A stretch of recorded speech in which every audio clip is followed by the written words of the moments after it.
Today on the Tiger Lacrosse Report, we'll preview the Tigers' game against the Delaware Blue Hens. Get ready, fans. The Tiger Lacrosse Report starts now.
For an athlete, there's nothing scarier than a torn ACL.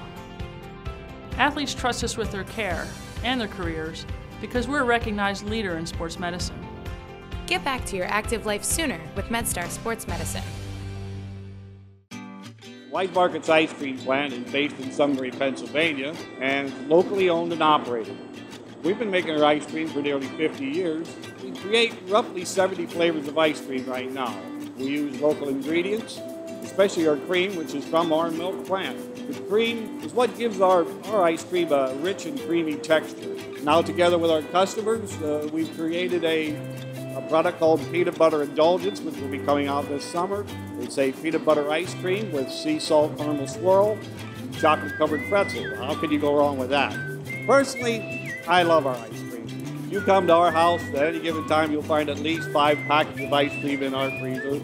Our kids grew up eating Wise quality ice cream, and now we get to treat our grandchildren to it. It's been a pleasure for me to be tasting ice cream for over 40 years for Wise Markets, and I'm loving every minute of it. Hello and welcome to today's episode of the Tiger Lacrosse Report. I'm your host, Spiro Morekas. After defeating UMass, the Tigers are hitting the road this weekend to take the short trip up I-95 to take on the Delaware Blue Hens. As always, I'm joined by the head coach of the Tigers, Shawn Nadelen. And Coach, this is going to be kind of a different pregame because Delaware is going to be honoring Bob Schillinglaw, who is in his 37th year as the head coach at the University of Delaware, over 330 career victories. So it's going to be an emotional start to the game for his players. Absolutely. Towson Delaware brings its own energy and intensity. Anybody that's been a part of a contest, whether it be, football, softball, lacrosse, whatever, Towson Delaware brings its intensity. The fact that this is Coach Schillinglaw's last home game at Delaware obviously is tremendous for them, for that program. He's a great coach, has been there. Obviously, he's been there longer than I've been, head coach there longer than I've been alive, to be honest with you. And that's amazing. It's such a credit to him, and I hope that I get to have the opportunity like that. But again, they're paying homage to a great man for University of Delaware, their lacrosse program, all the young men that he's impacted, and then obviously, he's getting his due diligence with that. And we got to be ready to match that and understand what's going to come out of that locker room with those kids obviously wanting to play that much more for their coach. Not only that, it's a huge game for them. They're coming off a tough loss to Hofstra this past week, a game where they were down, but they battled back, ended up losing by 2 goals to the Pride. So they're in a situation where at 1-1, another loss, and they're really behind the 8 ball to try to get into the CAA tournament. Meanwhile, you guys, with a victory, can just about clinch a spot in the CAA tournament. I know you're not looking at that as your ultimate goal, but one step at a time. The first step is qualify for that tournament. Sure. And the big one, right, is this game, making sure that we, put a good effort and do a lot of good playmaking on the field to obviously earn a win. But knowing that win can be a big push for us, getting into conference play is huge. A win for them, I think they're coming in basically, as in a must-win situation. So not only with the Coach Schillinglaw dynamic, with the pregame and then, his last home game, still them in the conference play scenario with a kind of a must-win dynamic. They have, obviously, they're a team with kind of nothing to lose, but really, could lose their whole season at the same regard, with a loss. So they're going to come out, fired up, ready to play. They're a team that can score goals, at any time in any different fashion, and we got to be ready for, a very, very tough challenge with Delaware. Andrew Romagnoli, he's got 32 goals, 13 assists, but I mean, they've got 6 guys who have scored at least 13 goals this year, so obviously they come from all different areas. Yeah, they are. They share the ball offensively. They're not afraid to take shots that some teams might not make. I think a little bit of their philosophy is, if your hands are free, get a good shot off, and obviously test the goalie. And they do a good job also pushing transition from their defensive end to their offensive end, and trying to generate opportunities in odd number situations or low number situations, 4-on-4s, 5-on-5s, and they do a good job of that. They put a lot of pressure on your defense to have to play as a 6-on-6 or unsettled situations, and you got to be ready for all of it. The other matchup that we're going to see that's going to be interesting is Alex Woodall, who's leading the CAA at about a 58.5% face-off win percentage against Crosby Matthews, who is second in the CAA at just under 57%. So you get the 2 best face-off guys going head-to-head on Saturday. Yep, and 2 different bodies, but 2 very good, face-off guys.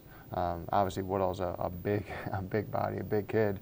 Not that Crosby isn't, but he's not quite the stature that Alex is. So it'll be interesting to see that dynamic, to see kind of the strength test, the technique test. Crosby's been able to do a lot of different things at the X. He's a good technician and knows what he's doing, whether he's winning it, whether he's losing it to counter a move and things like that. And he's decent when he gets the ball. So he's obviously earned that opportunity to be right up there. Last year, Delaware kind of put the hammer to you guys.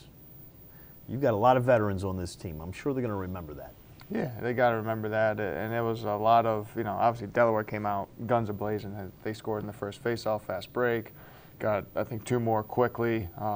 We were back on our heels before we knew it. So, one, we didn't come into that game ready, and obviously that's on me to get our guys prepared and ready and focused to play. But again, they put it right to us and then did it throughout the whole game. So that wasn't a great feeling, getting off the field and knowing that just happened to us. So I got to hope our guys are a little bit more understanding what it takes, to come into this game ready to go, especially with the circumstances of it.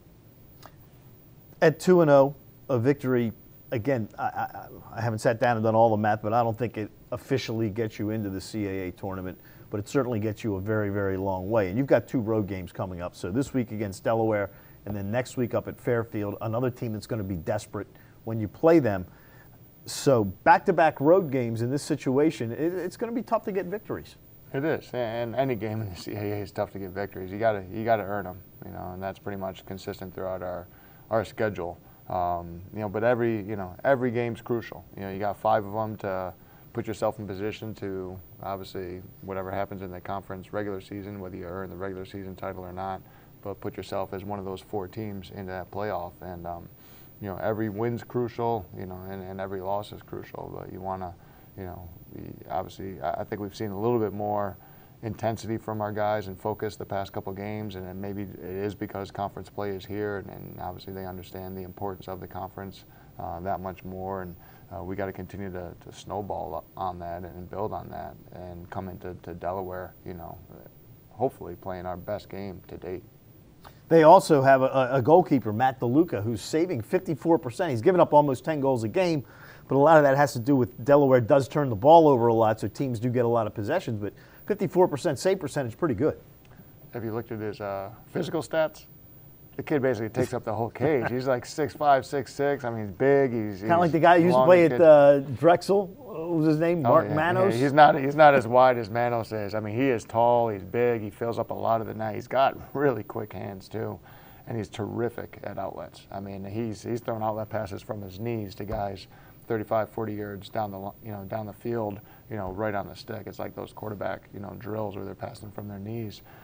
So he's playing really well. Like I said, he takes up a lot of the net, and obviously they got a lot of confidence in him, not just to do his job, but to generate offense out of their defensive stops. And you know, you'll see him in the game with your good long distance eyesight, sitting on top Delaware Stadium. You'll be able to see still how big that boy is. Yeah. Quarterbacks throwing passes from their knees didn't work out too well for Kyle Bowler. Anyway, the Tigers and the Blue Hens are set for a 7 o'clock face-off in Newark.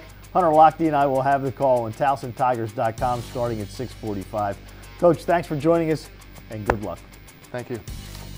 And thank you, fans, for joining us today on the Tiger Lacrosse Report. For head coach Shawn Nadelen, I'm Spiro Morekas. Have a great weekend, and as always, go Tigers.